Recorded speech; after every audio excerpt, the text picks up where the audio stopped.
বর্তমান সময়ে গোটা বাংলাদেশে অ্যালার্মিং নিউজ হলো, ভীতিকর সংবাদ হলো, খবর হলো রাসেল ভাইপার। এই রাসেল ভাইপার মানে একটা মানুষের নাম নয়, এটা একটা সাপের নাম। এই সাপটা অন্যান্য সাপ ডিম পেড়ে বাচ্চাদের প্রজনন করে, কিন্তু এই সাপটা ডিম পারে না, বরং সন্তান প্রসব করে।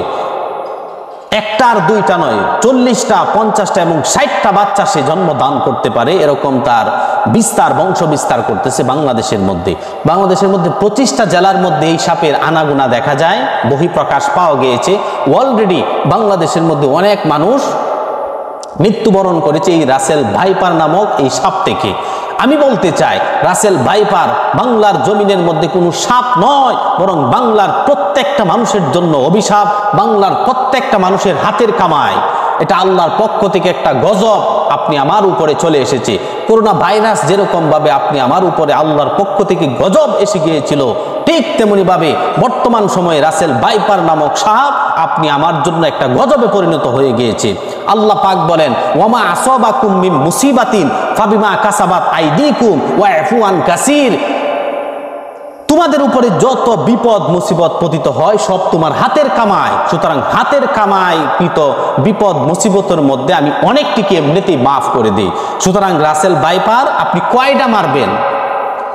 40টা 50টা 60টা বাচ্চা দেয়, আপনি কয়টাকে মারবেন? সুতরাং আল্লাহর কাছে পানা চান, আল্লাহ এই সাপ থেকে আমাদেরকে বাঁচাও। এর একটা দোয়া আছে, দোয়াটা আমি পরে বলতেছি। ভাইয়েরা আমার, বিশ্বের মধ্যে যত সাপ রয়েছে সমস্ত সাপের মধ্যে এই রাসেল ভাইপার 5ম স্থানে অবস্থান করতেছে বিষক্রিয়ার দিক দিয়ে, কিন্তু উগ্রতার দিক দিয়ে এই রাসেল ভাইপার বিশ্বের মধ্যে যত সাপ রয়েছে তার মধ্যে 1st অবস্থান করতেছে। অন্যান্য সাপ মানুষেরা আক্রমণ করলে কামড় দেয়, কিন্তু রাসেল ভাইপার সাপ আক্রমণ না করলেও মানুষ দেখলে তেড়ে আসে। উগ্রতা তার এত পয়দা হয় তার শরীরের মধ্যে, কামড় দেওয়ার জন্য ব্যস্ত হয়ে যায়।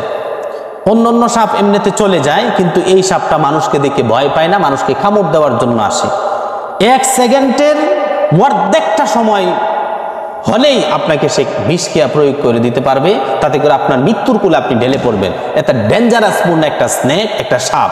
এটা কি সাপ?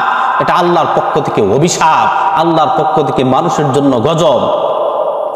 এই গজব থেকে বাঁচার জন্যে আল্লাহর রাসূল 1400 বছর আগেই বলে দিয়েছেন, সাপ বিচ্ছু, বিষাক্ত সাপ বিচ্ছু থেকে বাঁচার জন্য রাসূল দোয়া পড়লেন, আউযু বিকালিমাতিল্লাহি তাম্মা মিন শাররি মা খালাকা।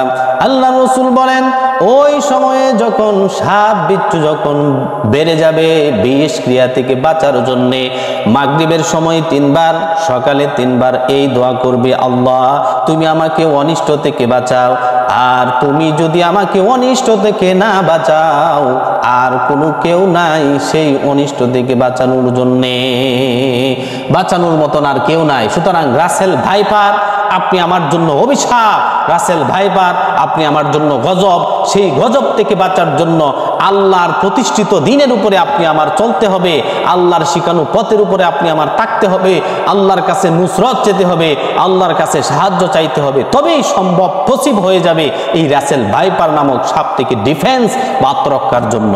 আল্লাহ পাক সকলকে বুঝার তৌফিক দান করুক, আমিন।